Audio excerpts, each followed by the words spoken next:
Last time on Gaming Through the Ages, I played Dead Island from 2011 on the PlayStation 3, which had me stranded on a zombie-infested resort island with a few other survivors, all desperate to escape. Overall, the graphics were quite decent, with some high-resolution textures. However, some textures were still quite blurry. The world size itself wasn't breathtaking, but it was still quite big and full of tiny objects and little details that gave plenty of character to the world. The sounds here were incredible.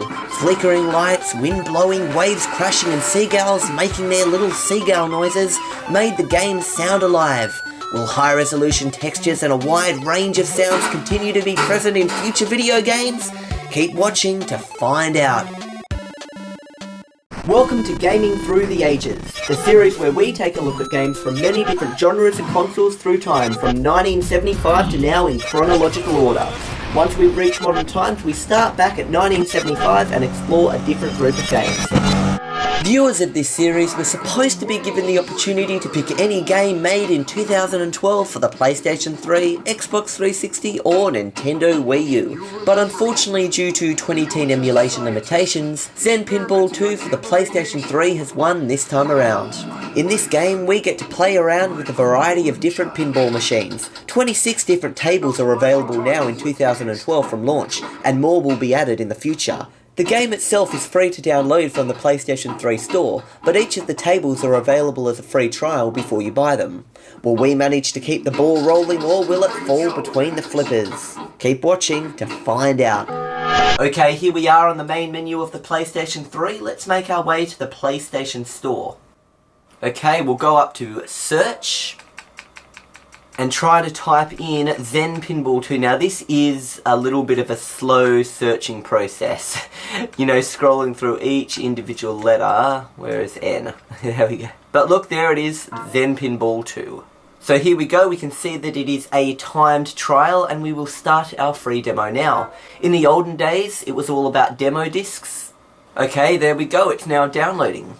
And there we go, just like that, with the power of the internet, the demo has been installed. Nothing like the olden days of the PlayStation 1 when you actually had to go to a shop and get a demo disc with a bunch of games on it. You can just get them straight from the internet within the PS3 store itself. Okay, now we just load it up, and then just wait for it to update. Okay, here we go. It's time for Zen Pinball 2.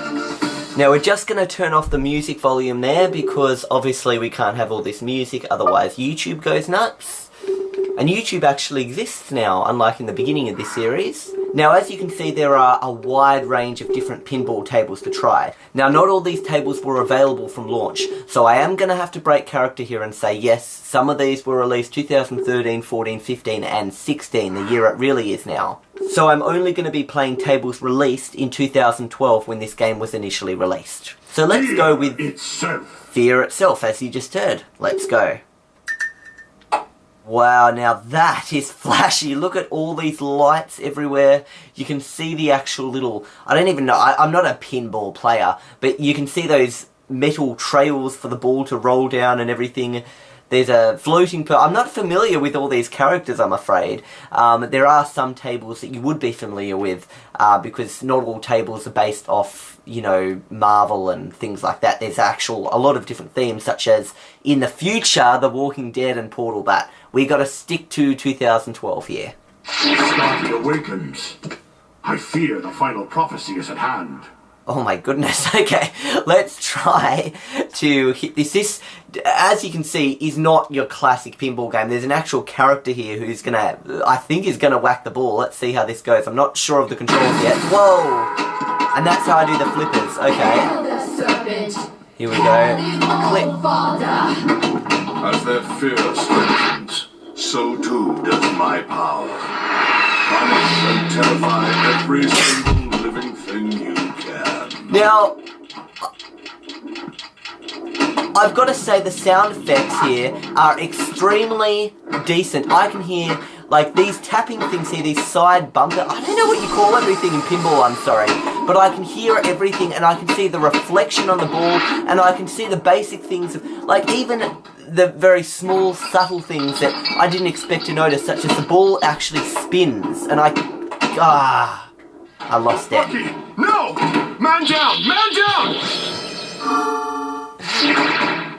Okay, here we go. Let's try and launch this ball again. What I really liked here is how even those little subtle sounds when I hit something, not something big like a bumper, but something really small, I hit it and I could still hear a really soft little bumping sound. Just like the previous game we played, this has a lot of different sound effects in it that make it feel as if I'm actually playing a real pinball machine here with a bunch of weird characters and stuff walking around. It's crazy, but let's keep going.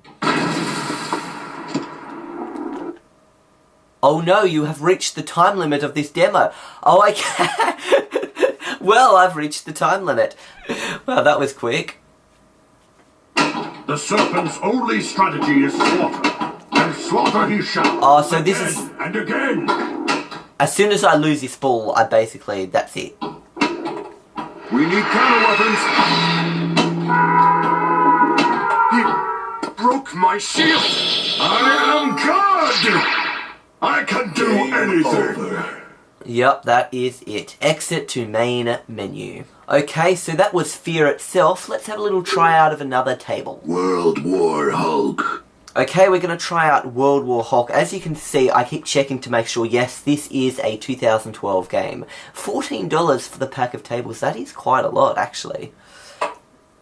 Well, once again, this table does have its own style and sound effects, as you can see. That sound effect just scared the heck out of me. Anyway, there is the Hulk. I know this character, not very well, but I've heard of him. Once again, looking at the detail here, on the sides of the table you've got all these broken buildings and bits of fire, and the lights just keep on flashing, and there's little bits of electricity I just saw sparking out of that traffic light at the bottom.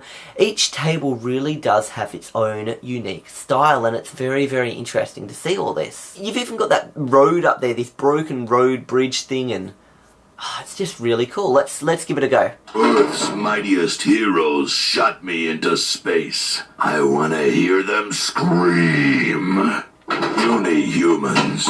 Okay, here we go. I come to smash, and you should know who's to blame.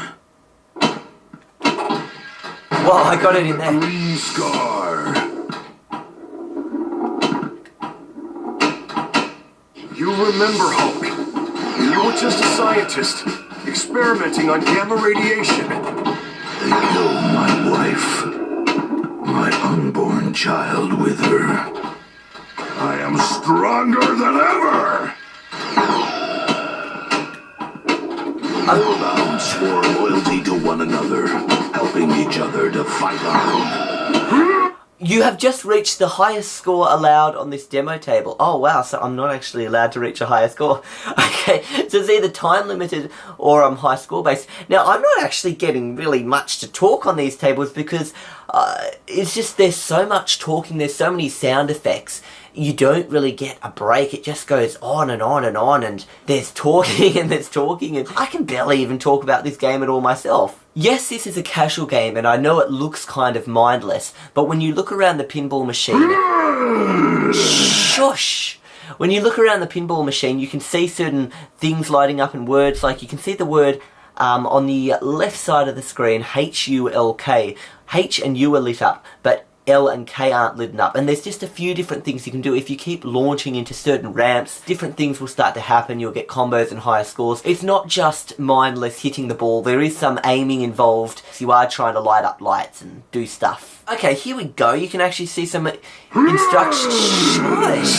You can see some instructions here. First, shoot the Hulk ramp to activate the 2 save targets, then hit them to get the ball save. Activate the left kickback by hitting the 5 rollers and spelling smash. Increase your multiplier bonus. See, do all these things. Eliminate 200 hivelings to achieve an extra ball, you know, or get a random reward. There's a lot of different things here. So the tables, before I've really interrupted, are more involved than they look.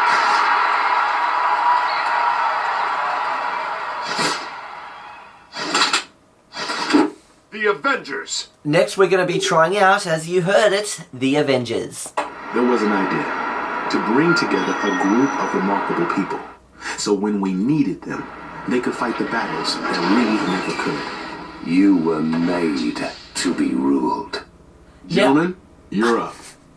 it's like an Earth's Mightiest Heroes type thing. Now, wasn't that cool? We just saw, this is a pinball machine plane that is just flying through the air. There's just so much creativity, so much variation between each pinball machine. Like, sure, there's the same kind of metal rollers and things like that, but each pinball machine has different goals, different styles, different sounds and voices. It's the variety here that would just keep this game interesting, although you are having to buy a lot of tables, and I admit it does seem pretty expensive. Choose your adventure. Choose your adventure and their balls. Here with a mission, sir? I didn't choose that. It just picked a random target. Okay. The American ball, I think.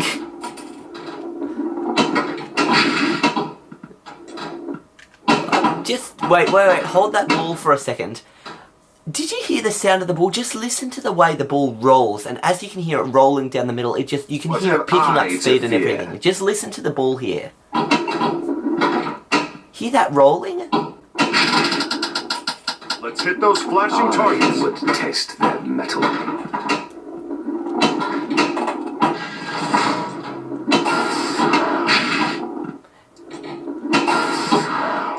I hate it when... That's one thing I can't stand in pinball machines, where it's uncontrollable. It goes down some kind of a weird passage at the side of the screen and you've got nothing you can do to stop it. That drives me nuts. It's all you, Agent Barton.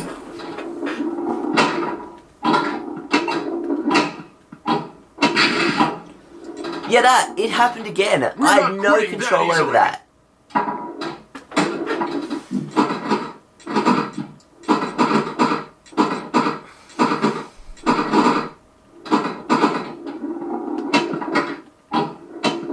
I want to get the ball up there again. I just got a bunch of points for doing practically nothing up there. Oh, it's hard to get it up there. Wait a sec. Ah! Oh, wait. That was okay. Oh, no, I've reached the time limit demo of this table. Yeah, you really don't get long on each table, but it certainly does give you a feel for the tables themselves. Now, as you can see, you've even got the option to check out high scores and things like that, and you can scroll down and see... Seriously? Is that 4,000 million? Like, as in 2 billion? You know, as in 4 billion, or... Yes, that was literally... As you can see, this person here got 945 million points.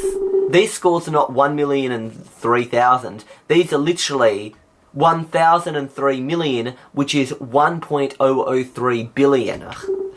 They should really have a B there, rather. Anyway, this game just goes to show that the world of online connectivity really does open up a lot more options for you. The high score lists are incredibly vast. Not only does online connectivity in game consoles allow you to get these demos and stuff without going to a shop and trying to get it like that, you can even buy full games without going to a shop. You can do everything just from the PlayStation 3 itself without even leaving your home. And not only that, but it allows you to have online play. Now, we haven't really checked out online multiplayer yet, but the point here is that if online connectivity in consoles can do all this so far, imagine what else it can do now, such as multiplayer, seeing yourself and another character running around a game world together, playing along like that. Imagine transmitting your voice over the internet, talking to your friends as you play your games. And right now it's 2012. Think about how far we've come in terms of graphics. Now, initially in gaming through the ages, most of the games we were playing were casual games. They were little mini things, kind of like this pinball game. But then we kind of moved on to games with big storylines and big open game worlds, and now we've just kind of moved back to see what a modern casual game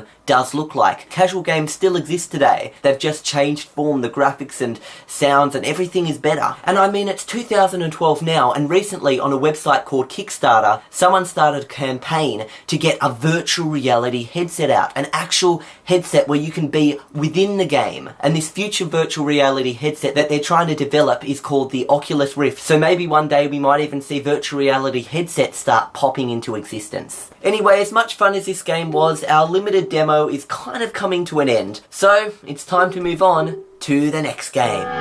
So where to next from here? The year in the next episode will be 2013, which introduced another two 8th generation consoles, the PlayStation 4 and the Xbox One. And no, I don't mean they just decided to release the first Xbox again. They literally labelled the new Xbox as the Xbox One, ONE.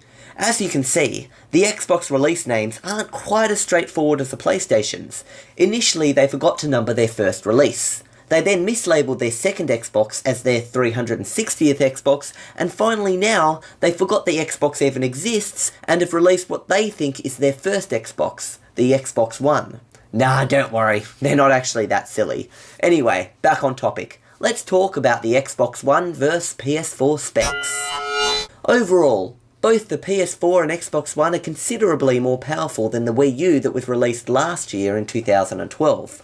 Both systems have octa-core CPUs, well, technically 2 quad-core modules. However, the Xbox One CPU runs at 1.75 GHz, which is slightly faster than the PlayStation 4 CPU, running at 1.6 GHz. As for the GPU, the winner here is the PlayStation 4, since it has 18 compute units, 1152 shaders, as opposed to only 12 compute units, 768 shaders on the Xbox One. Sure, the slightly higher GPU clock speed on the Xbox One makes up for this a little, but in the end, PlayStation 4 gamers have the most graphics processing power available to them. Both systems have 8GB of RAM available, however once again the PS4 wins with faster RAM than the Xbox One. As for the price, the winner here isn't quite clear, since although the Xbox One is $100 more expensive than the PlayStation 4 upon launch now in 2013, it does come with the Kinect 2.0 that allows you to control the console with both voice commands and body movements. If Microsoft potentially decides to release a standalone version next year in 2014 though, the price of the Xbox One may match the PS4. Anyway, for the next episode, you should be able to pick a game made in 2013 for the Wii U, PS4 or Xbox One. But due to the fact that it isn't 2028 right now in real life, well, the time this real-time ignoring video that pretends to take place in a time it isn't really taking place in, you have a choice between the following 3 PlayStation 3 games: Grand Theft Auto 5, Need for Speed Rivals, or Gran Turismo 6. I'll see you guys next time on Gaming Through the Ages.